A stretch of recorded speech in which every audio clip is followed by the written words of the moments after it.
What is going on, guys? We are back playing some more Surviving with RFTools. Today, guys, we're going to start talking about dimensions, and the reason I say start talking is because it's going to take way more than just one episode to cover all the things that I want to. So today's episode is going to be about finding Dimlets, because things have changed a little bit.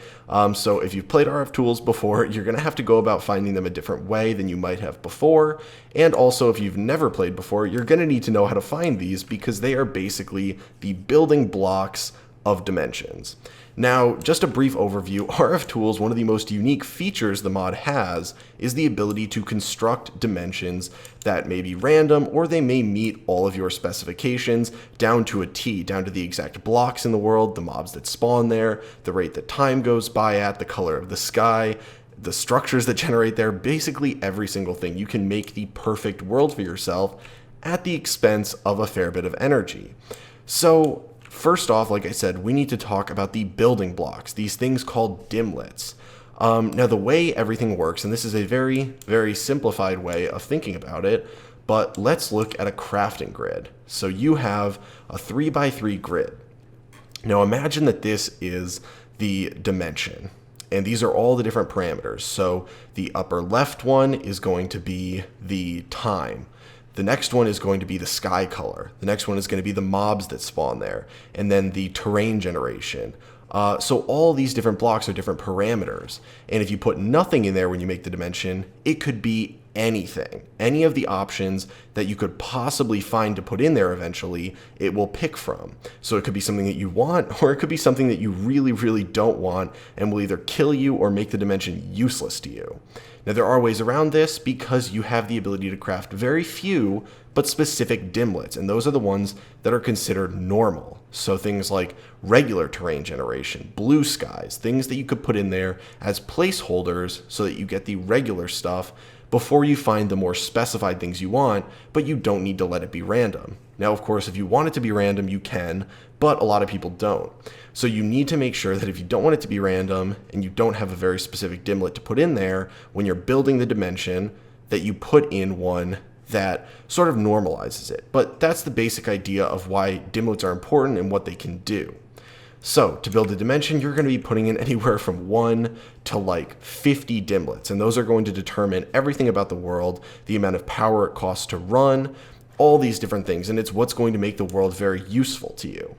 So to start things out, if you've played RFTools before, you know that you can get Dimlets mostly from Endermen. So if you had an Enderman farm, you probably ran into the issue where you had way too many, what they were called was unknown Dimlets, and you would have to research these to find out what they were.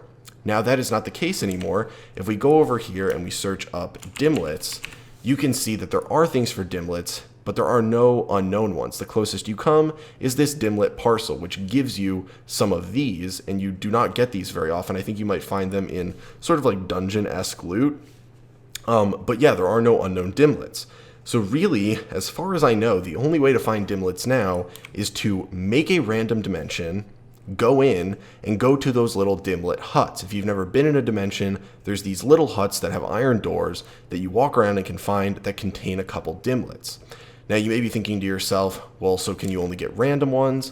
Eventually, you can use a Dimlet workbench, which we will cover in a future episode, to deconstruct ones you have into basic components, and then reconstruct ones you want. So basically, you're going to want to start out by farming a ton of Dimlets, getting some you want, some you don't want, storing all of them, and then going and finding out what you want to construct and use them for. So today, we're going to be making a random dimension, seeing how bad it turns out so you guys can get a general idea, and then trying to find some Dimlets, because there are a couple things you have to take into consideration when making this dimension. So, to get things started, we are going to need to make a couple different things. The first thing is going to be how we get to the dimension. So when you open up a dimension after it's been constructed, you are going to have and we haven't talked about these yet, but a matter receiver. Now these are basically teleportation devices that you connect. It's a matter receiver, which you teleport to, and a matter transceiver, which teleports you. So there's going to be one in there to teleport to, but there's going to be nothing to teleport you there, and nothing to bring you back home. So before you go, you are going to need to make 2 matter transceivers and 1 matter receiver, and get them all set up before you go, unless you plan on dying to get home. So like I said, we're going to make one matter receiver in here, and they do cost a little bit, machine frame, some ender pearls. So making a matter receiver, and then 2 matter or transmitters, transceiver. Why did I say transceiver? 2 matter transmitters. So 1, 2. So these are what's going to send us, and this is what's going to bring us back. Now, to connect these together, we need a dialing device. So we're going to need one of those. Not expensive at all.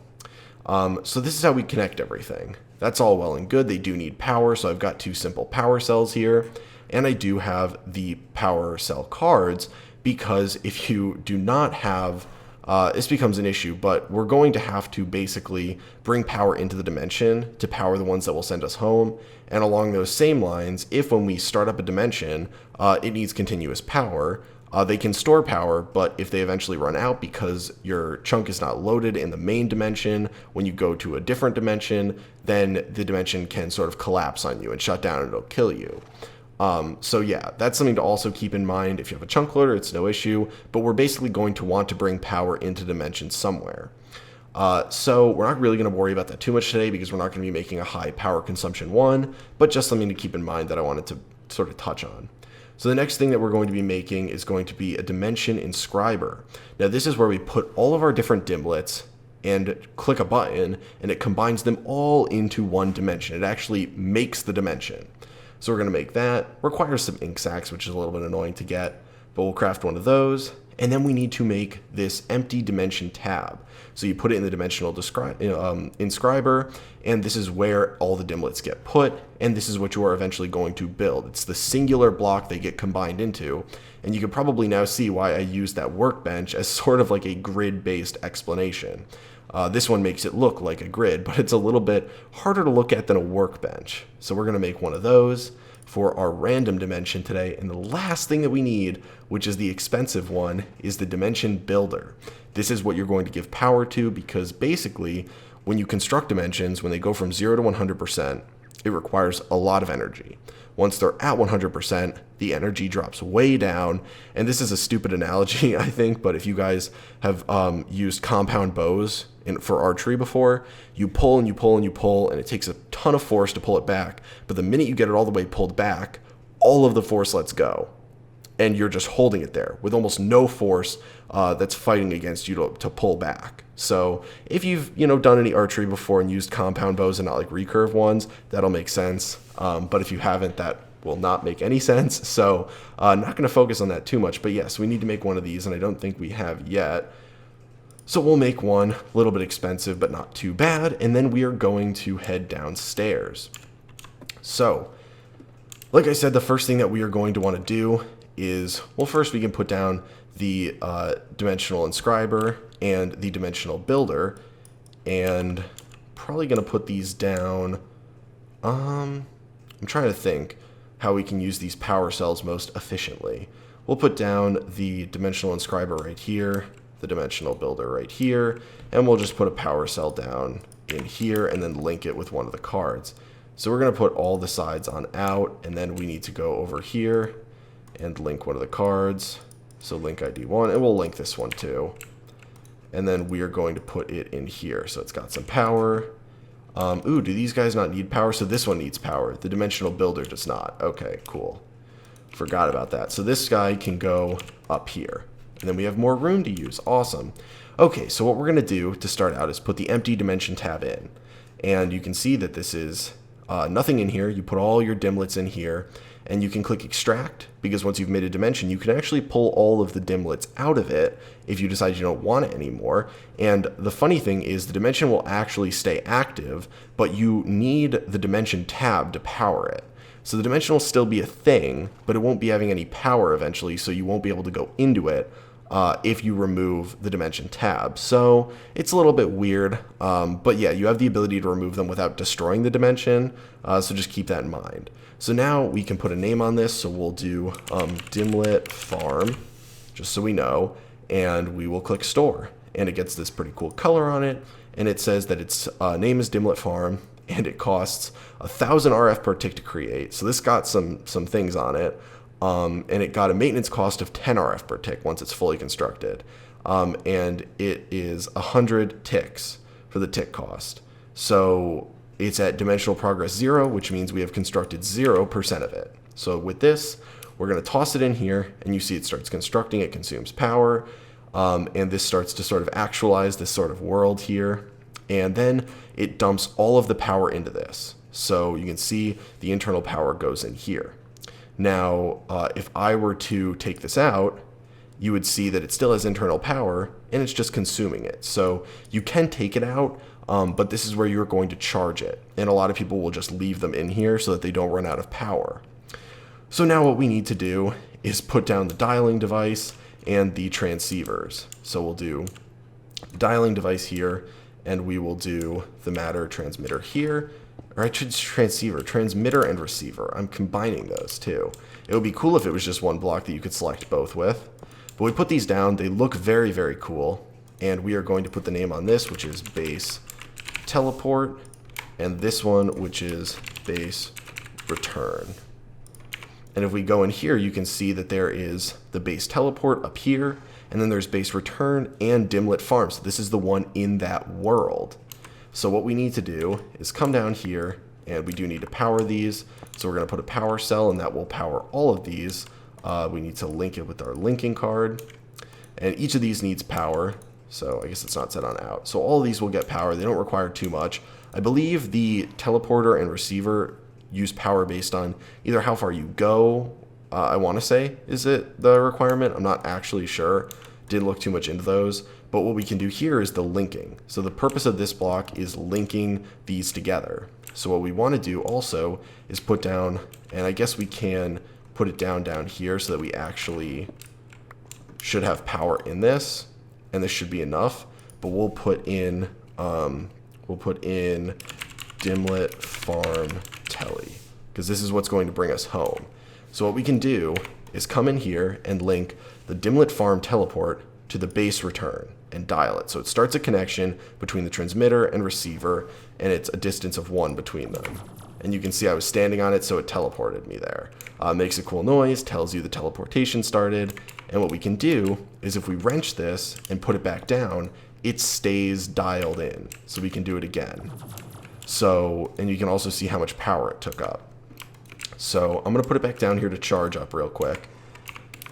And then what we can do is cover this back up and then dial the base tele to the Dimlet farm. So we're going to dial this. I think, right? The transmitter is blocked. Oh, by the torch. Okay. Yeah, so you need to actually be able to dial it in like that. So there we go. Now we can go. It's got a very cool animation. So I think we have everything we need to go in there. Our dimension is ready to go. It's got power. So here we go, hoping we do not die. Now this world can be disgusting when we get in here. So we need... What? I've never been in a world like this. What? Okay, so it is a bunch of houses? I'm not going down there.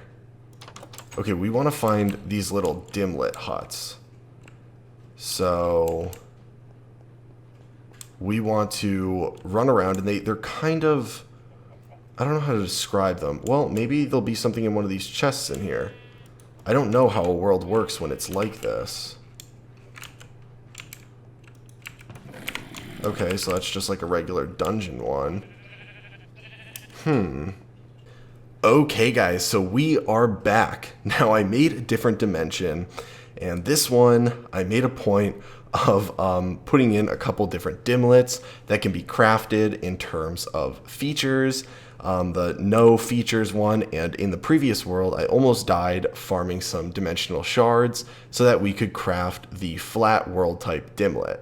So this one basically requires these Dimlet templates, which require dimensional shards, which you get from mining ores in these worlds. So I got some of those, so we now have a flat world type, and then the just no features in this world.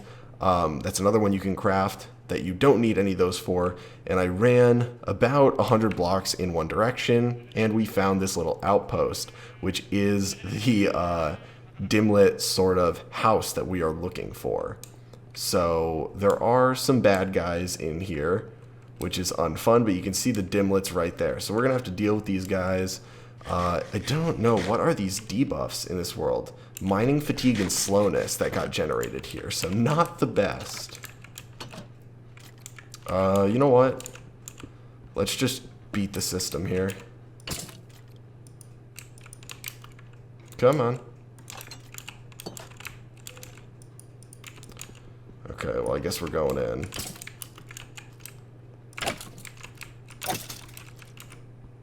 And this guy.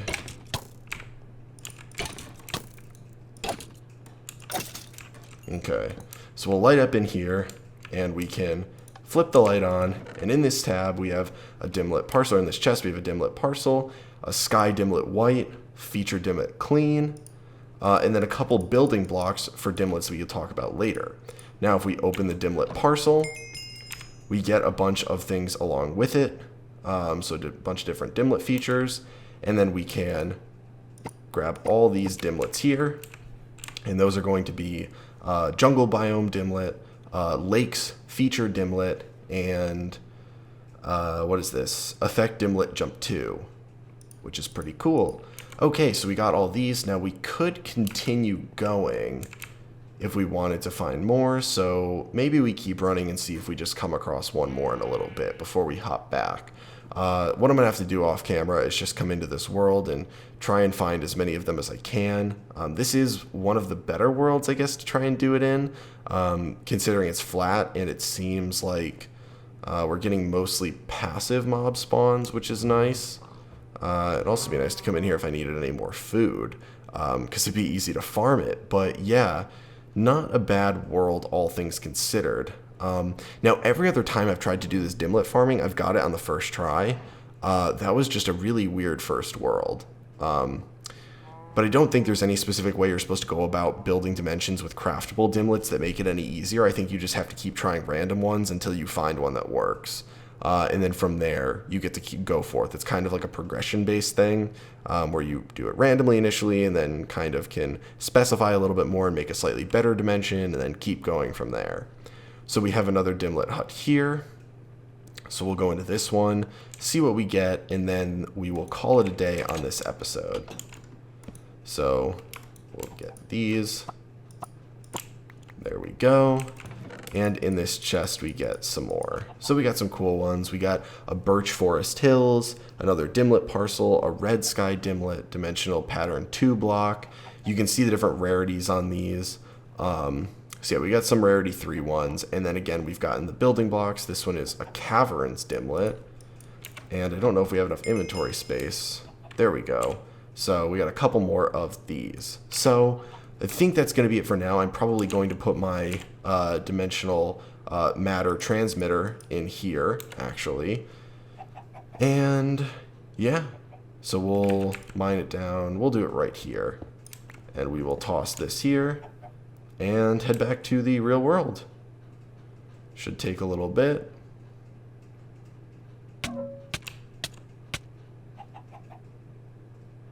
Well, that's not good. We didn't have enough power. Oh my gosh, okay.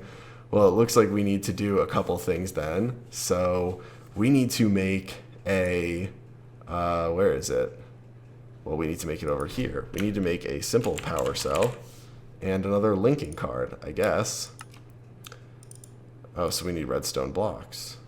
Okay, well, we'll go and craft that. So what can happen is, I believe sometimes they can require power being transmitted to them in the moment, because they won't have enough. And I didn't think that we would run into that issue there, but we did. So you guys got to see me mess up, and that's one of the few deaths I've had, but we just lost a ton of XP, so that's unfortunate. So we're going to need the power cell, and then we're going to need a card. So should be able to make one of those, and then we go and link it, head back there, and go and find our stuff. So link that, head back there, and I think this should work. It'll teleport us to the world. And then we have to head back in this same direction over here. Oh, a nice brisk 570 meters. Well, I guess this is a good time to tell you guys. Oh, it really starts to put some fatigue on you.